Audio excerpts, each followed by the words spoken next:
Welcome back everyone. Today we're going to be looking at a review of some polygon rules and quadrilaterals, things we got here. We're going to start off with talking about the sums of our interior and exterior angles of polygons.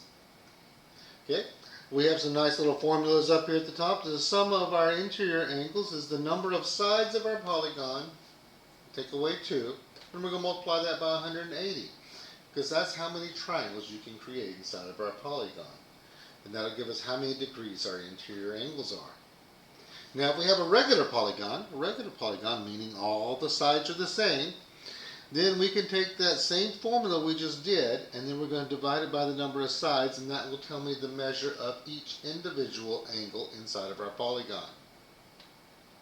And then our exterior angles, it doesn't matter what type of polygon we have, how many sides, the exterior angles always add up to 360 degrees. So we're keeping this in mind. We're looking at our first example here. It says find the sum of the measures of interior angles of a 14-gon convex polygon. So the sum of the interior measures. So my n in this case is going to be 14. To do this, I'm going to do 14 minus 2 times 180. Well, 14 minus 2, that's going to give me 12 times 180. And then I multiply those two things together. And we multiply 12 times 180. And we find out that it is 2,160 degrees, and that will be the sum of our interior angles of our polygon. Our next example here says find the measures of an exterior angle. That's the key word right here, an exterior. That means just one of them. And an interior angle of a 24-gon polygon. Regular. Oh, another key word. Regular 24-gon. So 24-sided regular polygon to the nearest tenth if necessary. A couple of ways we could go about this. For my exterior, let's do the exterior first. The exterior. For this one, all I have to do is do 360. Because I all add up to 360 and divide that by the number of sides, which is 24. If I go through and divide 360 by 24, I find out that each angle is 15 degrees. Now we're going to use this formula right up here at the top here to find the measure of one of our interior angles. So for the interior, we're going to go through and we're going to say 24 minus 2 times 180. Divide that then by 24.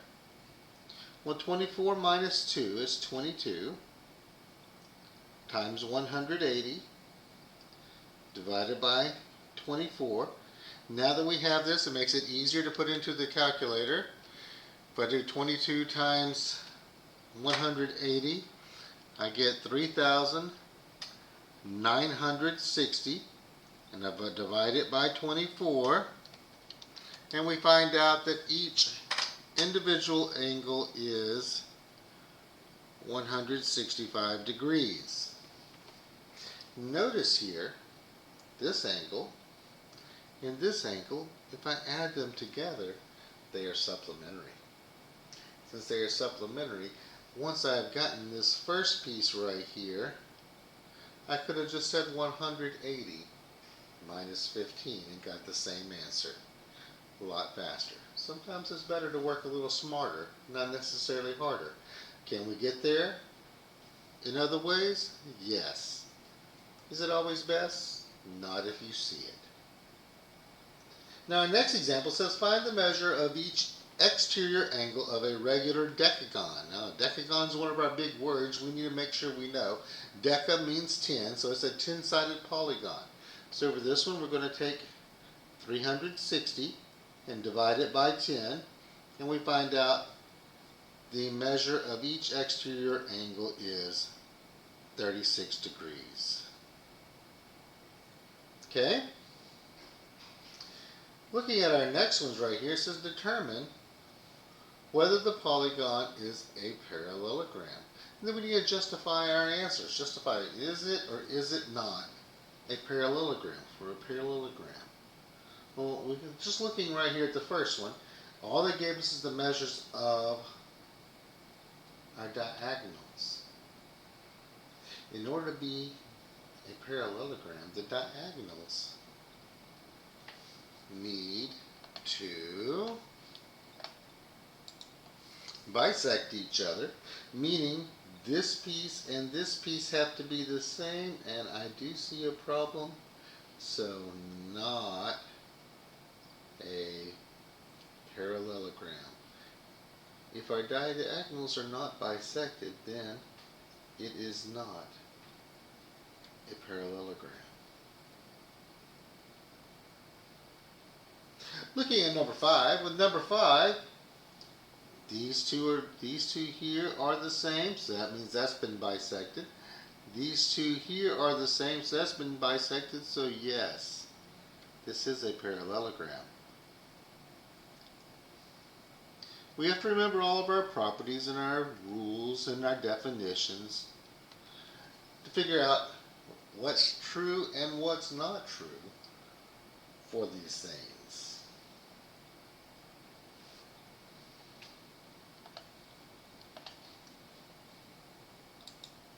With this example right here, we see that we have the opposite sides are congruent. We see this diagonal has been bisected, as noticed by the little tick marks right here. But we need more information. We do not know anything about these sides. We don't know anything about the angles. We do know that the vertical angles here are congruent, but that doesn't help us. We do not have enough information, to be able to tell and determine for sure that this one is definitely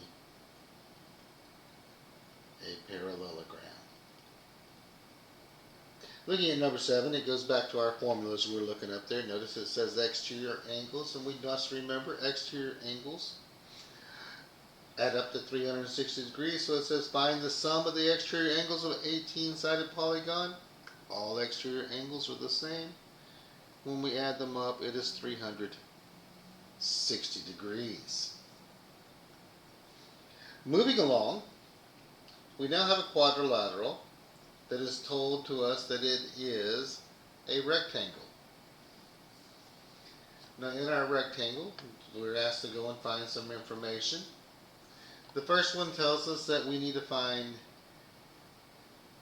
what is GC. GC is what we're looking for. GC is this portion right over here. So in order to find that, that means it is going to be half of AC. AC, it tells me that it is here, and DB is here. And since they told me this is a rectangle, I know that my diagonals are congruent. So therefore, AC is congruent to BD. Since I know those two pieces are congruent to each other, I can go through and set this up as an algebraic equation to solve. 2x plus 13 is equal to 4x minus 1. We'll go through and do a little bit of algebra work on this. So looking at that, making this bigger so it's easier to see. We start off with remembering there's like a little wall dividing both sides, so I've got to get all the x's on the same side. I'm going to start by moving the 2x to the right, 2x minus 2x and minus 2x, moving it from the left to the right. Essentially the one on the left now has been eliminated. I'm left with 13 is equal to 2x minus 1. I got to move the 1 to the left, to the left, to the left. We got to move it to the left, to the left, to the left. I now have 13 plus 1 is 14, and that's equal to 2 times x. Well, x is still not by itself. I got a 2 hanging out, so I got to divide now. Opposite of multiplying is dividing, so I divide both sides by 2, and I see that x is equal to 7. Lovely. We have now found x. But x is not what we're looking for. We're looking for the length of GC. Well, I know it's half of AC, so if I find the length of AC, I can divide it by 2 to find the length of GC. So I'm going to take and now look at AC is 2x plus 13. I know x is 7, so I can say AC is equal to 2 times 7 plus 13. Well, 2 times 7 is 14 plus 13, and 14 plus 13 is 27. Now, in order to find GC, I'm going to take AC, which is 27, and divide it by 2, and 27 divided by 2 is 13 5/10, or 13.5.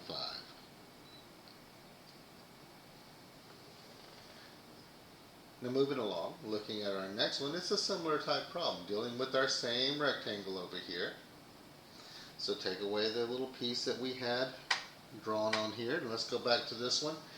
Now we have AG is 3x plus 3, and GC is 5x plus 15, and we need to find AC. So this time, we are looking for the distance all the way across. And all they gave us was the pieces. 3x plus 3 for that piece, and 5x minus 15, minus 15. I know that these two pieces have to be the same because it's a rectangle, and in a parallelogram the diagonals bisect each other. So therefore I can take and set up a problem where it says 3x plus 3 is equal to 5x minus 15, and there's a little bit of algebra problem to go and solve again. Have my little wall dividing both sides. I got to get all the x's on the same side of the wall, everything else on the other side. So I'm going to start by subtracting 3x from both sides of my equation. Subtract, subtract, moving right along. I now have 3 is equal to 2x minus 15. So now I still haven't got the x by itself. I got to get rid of the minus 15. Opposite of a minus 15 is plus 15, plus 15. Bring that over here to the side. 3 plus 15 is 18, and that is equal to 2x. I divide both sides now, because 2 times x is to get rid of the 2, I divide by 2. Leaves me with x is equal to 9. What a beautiful thing. I now know what x equals. Now that I know what x equals, I can go and find out what does AG equal. Well, AG is going to be 3 times 9 plus 3. Well, 3 times 9 is 27 plus 3, and 27 plus 3 is 30. So I have found AG. AG is 30, but remember that's only halfway across, because looking back at our diagram here, that's this piece right here, it's 30. So that means this piece is also 30. So to find AC, I'm going to do 2 times 30, which tells me that AC is 60 units long.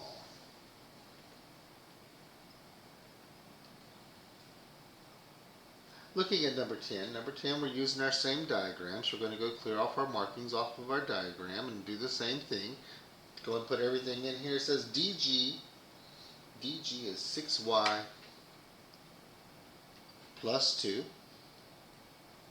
And then they tell me that GC is 4y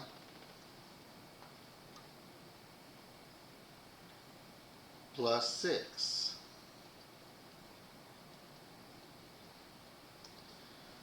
Well, the neat thing is they told us up here at the top in the instructions that this is a rectangle.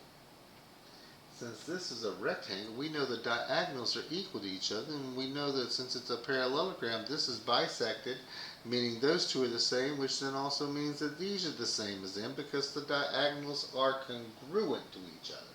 Oh, that's a mouthful. So looking at that now, I can set these two pieces equal to each other to go find the value of y.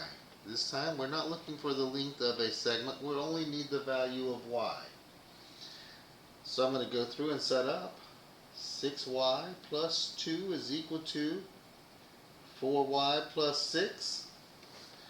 We can blow this up so we can work on it a little bit. Put my little wall dividing both sides. Got to get all of my variables on the same side. This time we're going to move move the y to the left by doing a minus 4y. Minus 4y, minus 4y. 6 minus 4 gives me 2y, plus 2 is equal to 6. Y is not by itself. I got to get rid of a plus 2. The opposite of a plus 2 is a minus 2, minus 2. Which then tells me then that I have 2y is equal to 6 minus 2 is 4. Still don't have y isolated yet. I've got to divide both sides by 2. And I find out that y equals 2. All this problem right here is based on our little set of instructions up here at the top where it says, hey, it's a quadrilateral that is a rectangle. Remembering all of our bases for rectangles where the diagonals are congruent to each other and they bisect each other. Looking at our next examples right here, numbers 11 through 12, we're going to be using this diagram here. It says this quadrilateral is a rhombus. A rhombus, that's our key thing right here. Being a rhombus, meaning all the sides are going to be congruent to each other. It says that DA measures 12. And it says that MA measures 9. What is the measure of ML? That's my missing piece. That's what I'm looking for. This piece right here. Well, since this is a rhombus, we have to remember with a rhombus, we know that the diagonals cross each other in 90 degrees. And since they cross each other with 90 degrees, I can pull this thing apart here and make myself a nice handy dandy right triangle where I have 9 and 12, and this is my missing piece, or my C, my hypotenuse. Remember, for right triangles then, when we have a missing piece and we have the other two, we can do a squared plus b squared, and that has to equal c squared, our Pythagorean theorem.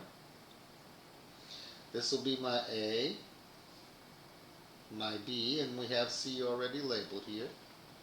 So I'm going to go through and do 9 squared plus 12 squared, and that will equal C squared. 9 times 9 is 81, and then 12 times 12, that's 144, it's kind of gross. And then we put those together and we get is 225 is C squared. I take the square root of both sides, square root of 225, square root of C squared, and I find out that C is 15. C is this part right here, so ML is 15. So even though we're working with quadrilaterals, we can still remember our properties of all of our triangles to go and help us solve some of these problems. For number 12, we're going to be working on the same diagram, so let's go and clean off all of our markings on our diagram. Start fresh and clean. It's so fresh and so clean.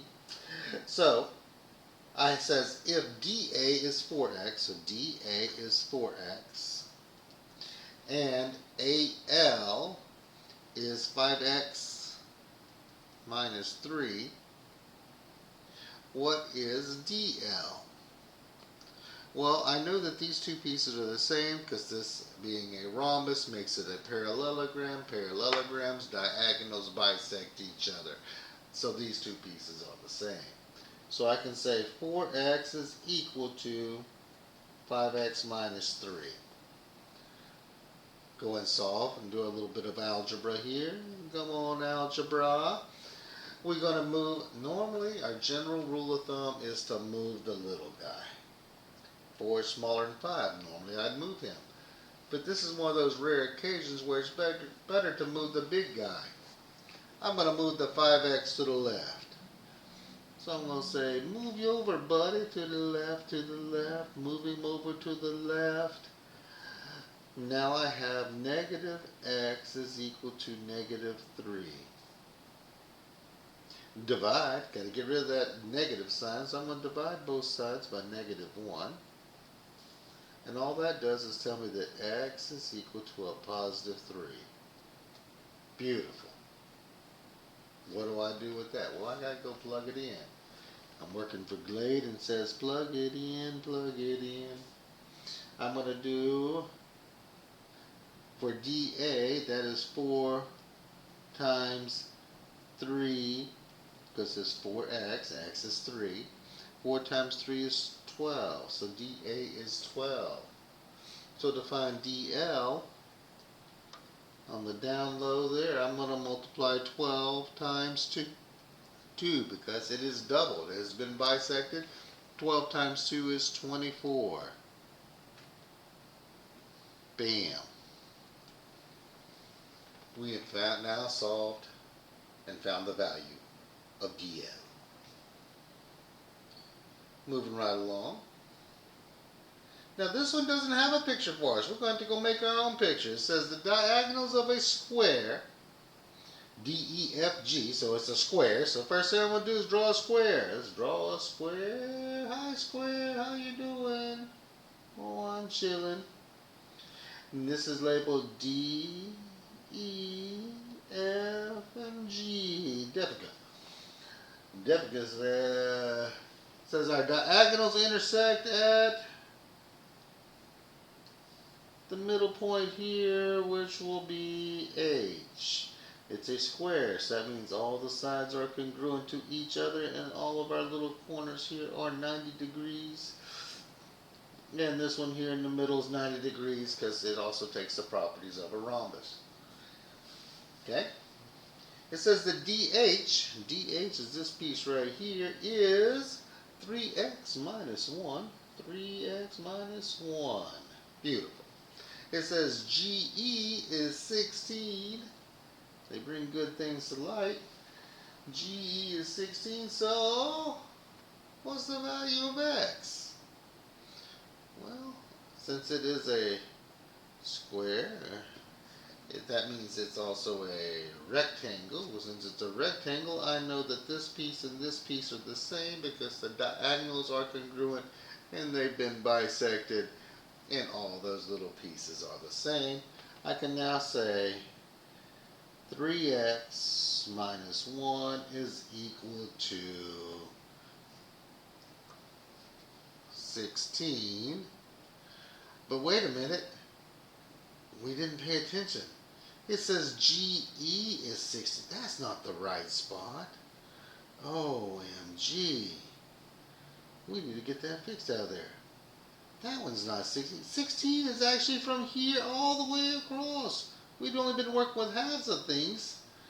This is 16. That means I have to multiply this one here by 2. Wow. It gets doubled.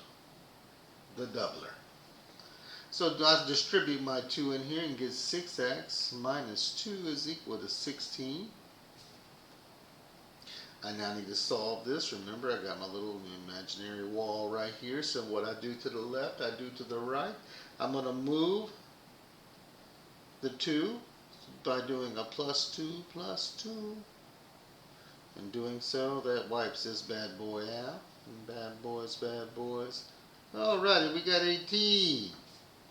Now divide both sides by 6. Divide by 6. Divide by 6. And I see that the x is equal to 3.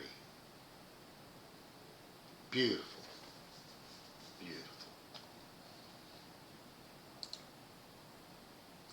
Moving along to our next example here, number 14 tells us that we have a quadrilateral GHJK that's a kite. Oh, a kite. Let's go fly a kite. And it says in our kite here that GR is 5. So GR, make sure I label things correctly this time. GR 5. Beautiful. And it tells me that HR is 4. Beautiful. And we got to remember with the kite, our diagonals always intersect each other at a beautiful 90-degree angle. And it says find the value of GH. That's this piece right here. Oh, back to our old buddy Pythagoras. Because look, if I pull this thing out here to the side, this is 5, this is 4, that's 90 degrees. And I'm looking for the hypotenuse, C. So remember, I have a squared plus b squared is equal to c squared. This is my a, my b, and then there's my c. So I'm going to do 5 squared plus 4 squared is c squared. Now 5 times 5 times 5, that's 25. 25, I got 25 here. And 4 times 4, that's 16. 25 plus 16 will give me my c squared. I add 25 and 16. 25 plus 16 gives me 41, and 41 is c squared. Now I have to get this by itself, so I got to take this. I need a c, not a c squared, so I got to take the square root of both sides. And at this point, depending on our instructions, we can leave it this way, square root of 41. If it's looking for an exact answer, if it's looking for a decimal, we'll get a calculator, punch it in, and call it good. I'm looking at number 15. Number 15, working off with the same diagram. And this one here, they already told me GR is 5. That's the same thing I already have. RK is from the, oh, that's all the way down here. So the RK here, they tell me is 12. We still know that's 90 degrees right there. This time I'm looking for GK. So we're going to call this, let's just give it a letter. We're going to call it M. GK. Again, back to my old buddy Pythagoras. Oh, Pythagoras, you're so busy. I got here a right angle. I got 5. I got 12. And I'm looking for M this time. So I'm going to do 5 squared plus 12 squared is equal to M squared. 5 times 5 is 25. 12 times 12 is 144. And that's my M squared. 25 plus 144 is 169 is M squared. Take the square root of both sides. Beautiful. This one is a perfect square. We find out that M is 13, so that means that GK is 13. And you can stick a fork in that bad boy. He is done. Done. Moving right along, looking at some of our things. We've looked at some rhombus, we've looked at some square, we looked at a rectangle. We're back to our angles of our polygons again, where we started. We've come full circle. And speaking of full circle, this one right here says I got a polygon ABCDE, and we want to find the value of x. I'm going to pick a point to start here, and I'm going to go in a circle all the way around, because I know I can find the sum of all these angles added together. Because I know my sum formula is n minus 2 times 180. Well, there are 5 sides to this shape, so I'm going to do 5 minus 2 times 180. 5 minus 2 gives me 3 times 180. 3 times 180 gives me 540. So I know that all these little angles inside here, every one of these here, have to add up to 540 degrees. So we just start here. That's why I picked a point and I go in a circle. I'm going to start with 7x plus 4x plus 5 plus 5x minus 5 plus 6x plus 10 plus 4x plus 10, and all of that together has to equal 540. Woo! That's a lot of mess on there. I can go and collect like terms. I don't need the parentheses, so I'm going to have all of my x's. We're going to gather them up and drop them off in Texas and move to Tennessee. So I got 7, 4, 5, 6, and 4. Add all this together. Well, let's see. 7 and 4 is 11. 16. 16 plus 10 is 26x. I'm going to go through now and collect up all the numbers. I got a positive 5 and a negative. Oh, those two cancel each other out. Beautiful. I got a 10 and a 10. That gives me 20. 10 plus 10 is 20. So I got plus 20. And we still know that equals 540 degrees. So we're trying to find the value of x. So I'll have to go through and solve now. I've got my imaginary wall coming down the middle. And we move the 20 to the right. Minus 20, minus 20. And I get 26x is equal to 520.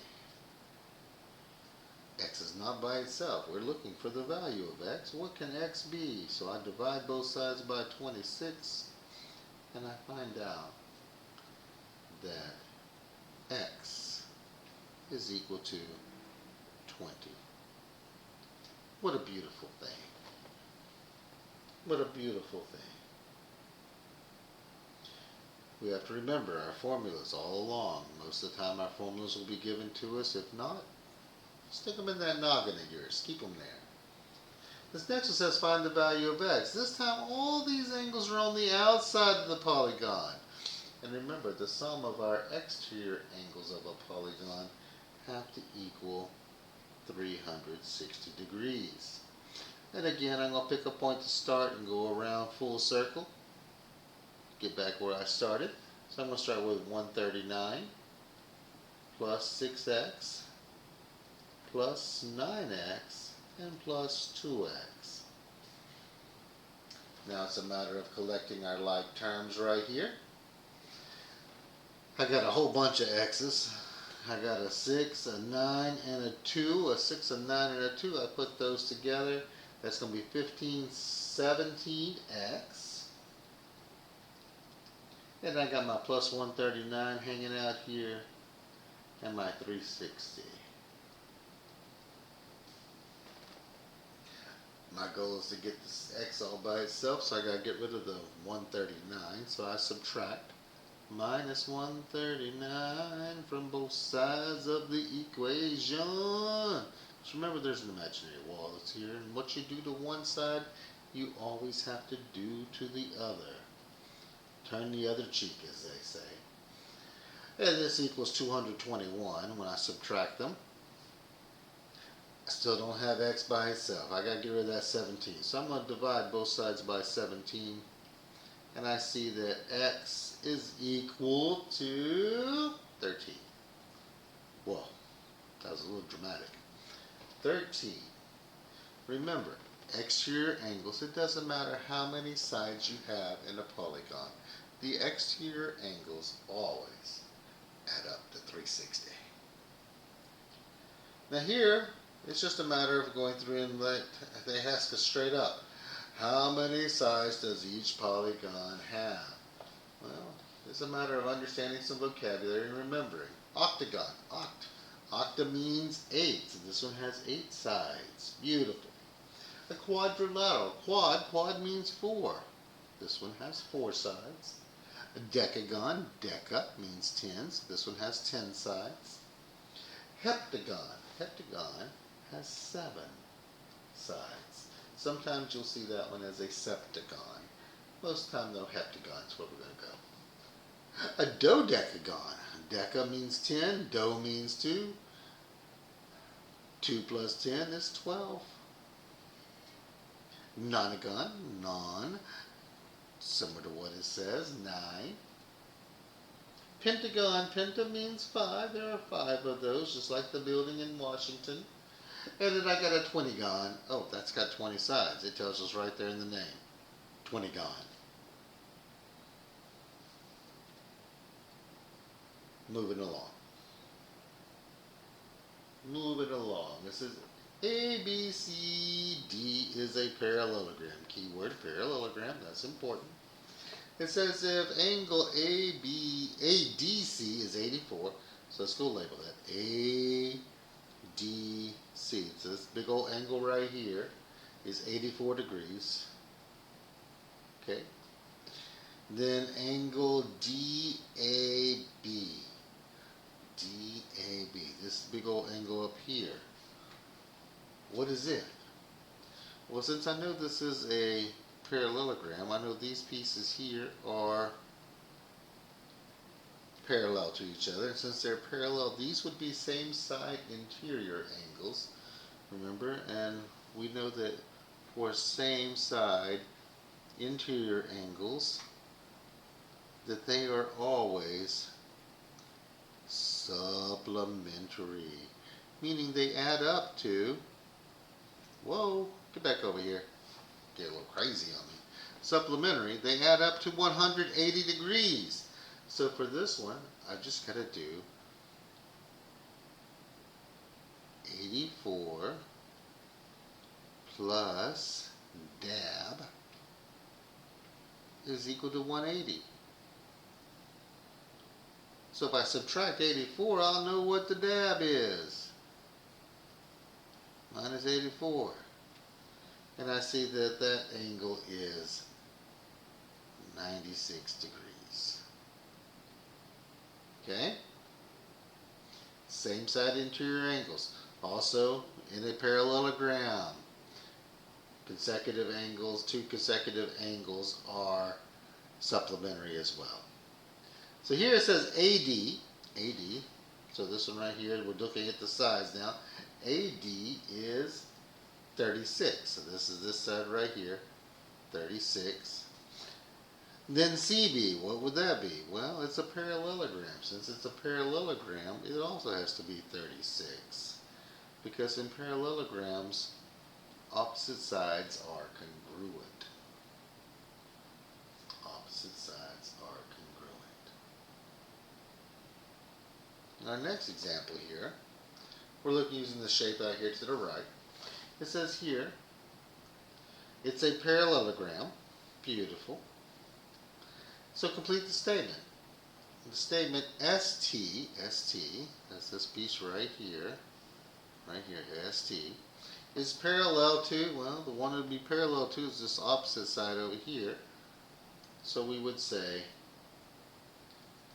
RW. This next one says complete the statement. Angle SRW. SRW is this angle right here. Is equal to, well, the opposite angles are congruent. So this is the one opposite of it over here. So that would be angle WTS.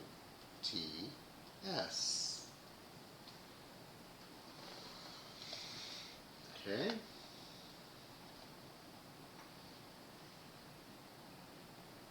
Here we're looking at angles inside of a parallelogram. Find the values of our angles.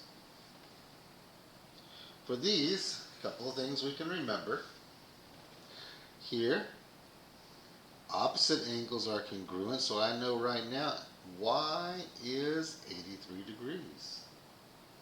Wow, didn't even have to work on that one. That was nice.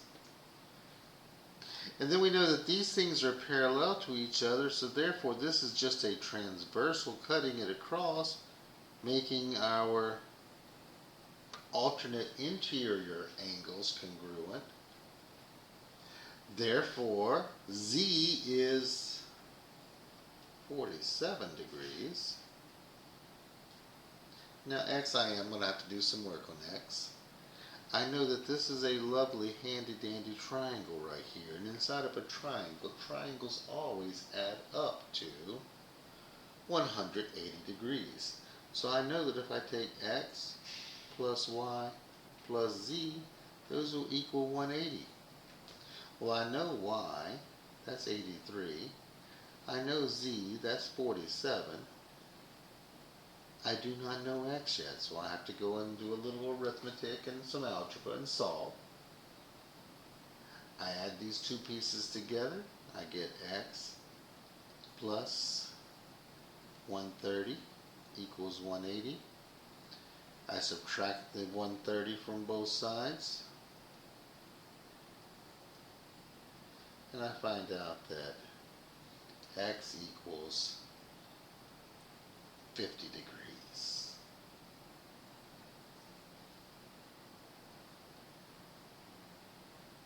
Our next section here has a whole bunch of statements we have to go through and read carefully and make sure we understand, are they true or are they false? Okay. Our first one says, all quadrilaterals are parallelograms. That would be false. Just because it has four sides doesn't mean they're all parallel to each other. We could have something weird like this right here, which would be close to a kite or something. That's not a parallelogram. Our next said all parallelograms are quadrilaterals. Yes, that's part of the definition of a parallelogram. Our next one says a parallelogram with a right angle is a square. Not always. A rectangle does not have to have all the sides congruent. You look at any chalkboard or wall or computer screen, they're not always square. It's a rectangle. They got pretty right angles in the corners though. A parallelogram with diagonals that bisect a pair of opposite angles is a rhombus. A parallelogram with diagonals that bisect a pair of opposite angles is a rhombus. Yes, that's true. That's part of the definition. All rectangles are parallelograms. True, that's also part of the definition. Rectangle, a parallelogram, that is. Okay, so that's part of it. All rhombuses are square. Again, false. We don't always have to have 90 degrees in a rhombus. Just the sides have to be the same. All squares are rectangles. Yes, that is part of the definition. And also it fits that if they have four right angles, it makes it a rectangle, and it is a parallelogram. So yes, all squares are rectangles. A parallelogram with four congruent sides is a square. Not always. It could just be a plain Jane rhombus where the angles aren't necessarily 90 degrees. A parallelogram with perpendicular diagonals is a rhombus. If the diagonals are perpendicular, yes, it is a rhombus. That is part of our definition of a rhombus, our properties. In a parallelogram, consecutive angles are supplementary. Yes, because our consecutive angles are same side interior angles, therefore making them supplementary. And this one right here, it says find our missing measures. So we got this lovely shape here to the right. And it says the measure of angle 1. The measure of angle 1. That's this one right down here. Let's see, what can we figure out first? Well, it tells us this is a rectangle. Since this is a rectangle, I know that these pieces here are the same. And since that's an isosceles triangle. It's an isosceles triangle, therefore making these two the same. So angle 1 is 25 degrees. What a beautiful thing. which means that angle 5 is also 25 degrees, because those are alternate interior angles. So this one and this one are the same. Then I need to figure out, oh, how do I find angle 6? Well, I know it's a rectangle. Since it's a rectangle, we know this is 90 degrees. So if I do 90 minus 25, that will give me angle 6. So 90 minus 25 is 65. That'll give me angle 6. So that's 65. So let's go plug these things in here. So I found angle 5. I found it. So angle 6 is 65. So 6 is, that means this one here is also, that's 65. That means this is 65. Which means that this one is 65 and this one is 65. Whoa, man, look at us go. I got angle 3 is 65 degrees. And I got angle 4 is 65 degrees. These are all degrees. Angle 7. Well, this is 25. This is 25. So I know that in order to get this one right here, I know a triangle has to have 180. So to get 180, I can do 25 plus 25 plus angle 7 equals 180. So that'll be this right here, that's 50. Move it over. Oh, so angle 7 is 130 degrees. 130. 130. And then I know, oh, wait a minute, those are supplementary. A couple of ways I could go about it. I could use my triangles here again, right here, or I could say, hey, that's a straight line. Either way, it has to be 50 degrees. You need to remember all of your properties of parallel lines. Got parallel lines here, parallel lines here. Also our properties of triangles. All those things will come in handy as we matriculate and move along through our wonderful world of geometry. Looking at our next example here, it says given JKLM is a parallelogram. Okay, well, we don't have a picture, so first thing we want to do, make a picture. JKLM. JKLM. Parallelograms. That means this side and this side are parallel. This side are parallel. Okay? Then it says that the measure of KLN,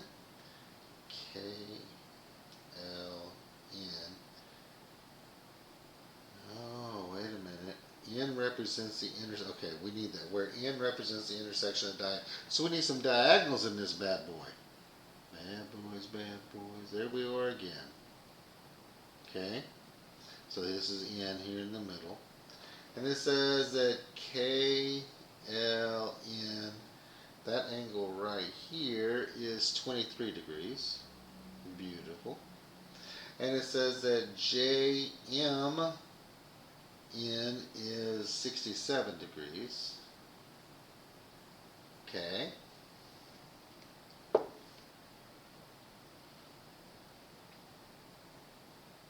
And JML is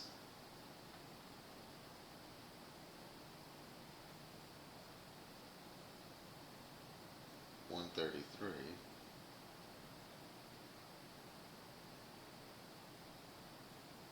Degree. Which best describes our triangle here? Well, let's see. Looking at this, if I add these two things here together, that does not equal 90 degrees. Therefore, it is not a rectangle. They tell me right here that it is a parallelogram, so we know it can't be a trapezoid. And since it can't be 90 degrees there, that means it can't be a square, because if it's not a rectangle, it's not a square. So this bad boy better be a rhombus. And how can I find out if it is?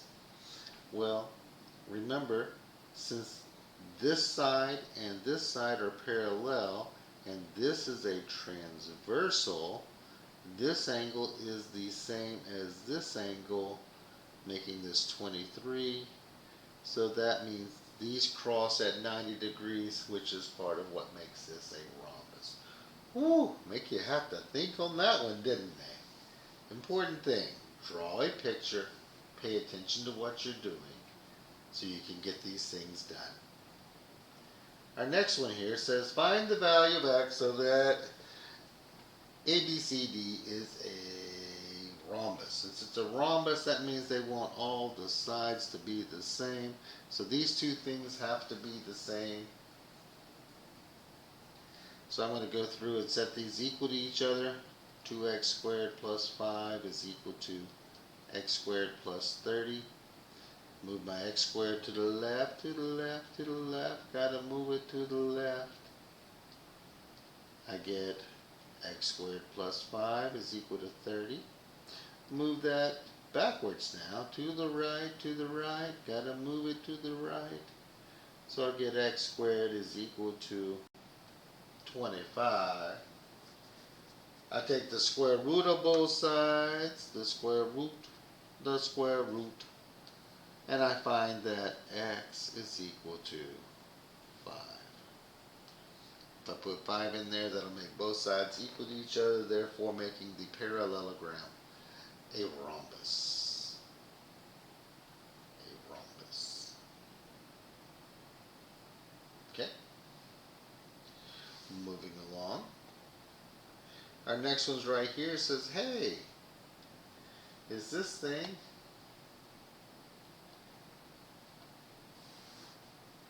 which sides are parallel and which are perpendicular? Well, in order to see if they're parallel, we need to go check and see about our slopes. So I'll go and find the slope of AB. In order to find the slope of AB, remember we got rise over run, or we can use our formula. Since these are a nice, pretty little grid right here, I can count these pretty quick by doing my rise and then my run. So I have to rise 1, 2, 3, 4, 5, 6. I got 6 over 1, 2, 3, 4, 5, 6. 6 over 6 to do AD right here. 6 over 6. And it's going to the left, so that's going to be a negative. So I've got negative 6 over 6, which is negative 1. Beautiful. I got one of the slopes in. Okay. Then we're going to go through and do the next one. Next one, let's do BC since it's over here. So I'm going to go up. 1, 2, 3, 4. So I'm rising right here. Going up 1, 2, 3, 4, 5, 6. And then I'm going to run to the left. 1, 2, 3, 4, 5, 6, and negative 6. So I've got negative 6 over 6, which is negative 1. So far, these two bad boys are parallel. Over here, let's check the next one. For my next one here, I've got to go from the low point to the high point. I'm going to go up 1 and to the right 1, 2, 3, 4, 5. So for this one, for CD, I've got 1 over 5 is my slope. For AB, I'm going to go up 1 and to the right 1, 2, 3, 4, 5. 1 over 5 also. So my parallel lines, AB is parallel to CD. BC is parallel to AD. Are any of them perpendicular? No, they're not perpendicular. If they're parallel, they cannot be perpendicular as well. And plus, looking at the ones that are connected to each other at the vertices right here, These are not opposite reciprocals of each other, meaning if I multiplied 1/5 times -1, I get -1/5. That does not give me -1. So no, there is nothing that is perpendicular. None of the perpendicular lines, none of the lines are perpendicular. For this next example here, it says in parallelogram, keyword parallelogram, make sure we read carefully, ABCD, if the measure of ABC is 95, so that's this big old angle right here, that's 95. What is the measure of BCD? That's this angle right here. Remember, those are same side interior angles, so same side interior. Since they are same side interior angles of parallel lines, therefore they are supplementary, meaning they have to equal 180 degrees. So I'm going to take 95 plus the measure of angle BCD, and that has to equal 180. So if we subtract 95 from that, so minus 95, we see that this is 85 degrees.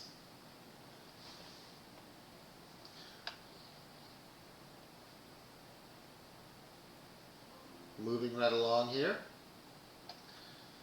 In our next example here, it says this is a square. Square means all the sides are congruent to each other. They're all equal. Since they are all equal, I can now use that to figure out some information for me. I know that these two have to be equal to each other, and they both have the same variable, so I can say 2x is equal to 5x minus 12. What's an ugly x there? There we go. 5x minus 12. Try this again. Minus 12. There we go. Well, we got it. Now I'm going to take and move my 5x to the left. To the left, to the left. Got to move it to the left. When we move that to the left, we see that we have negative 3x is equal to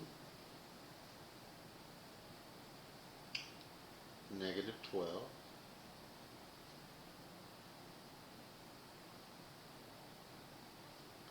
And once we get that information right there,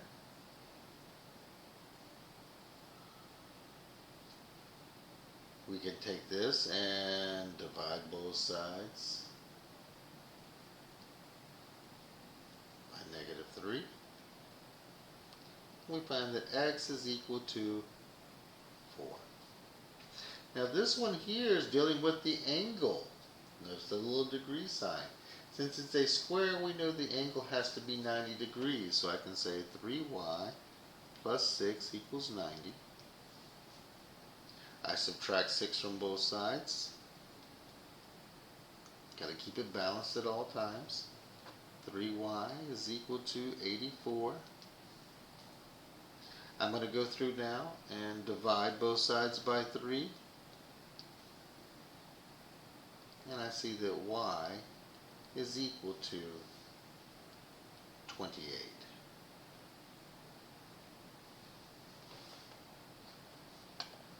Remember your properties for squares. The angles are always 90 degrees, the sides are always congruent. And that concludes our review of quadrilaterals, angles inside polygons. I hope this has been helpful and you have learned something from it. Don't forget you can always pause and rewind, go back through and pay attention to what was going on with each of these things. Don't forget to hit that like and subscribe button at the end. And as always, good luck with everything that you do.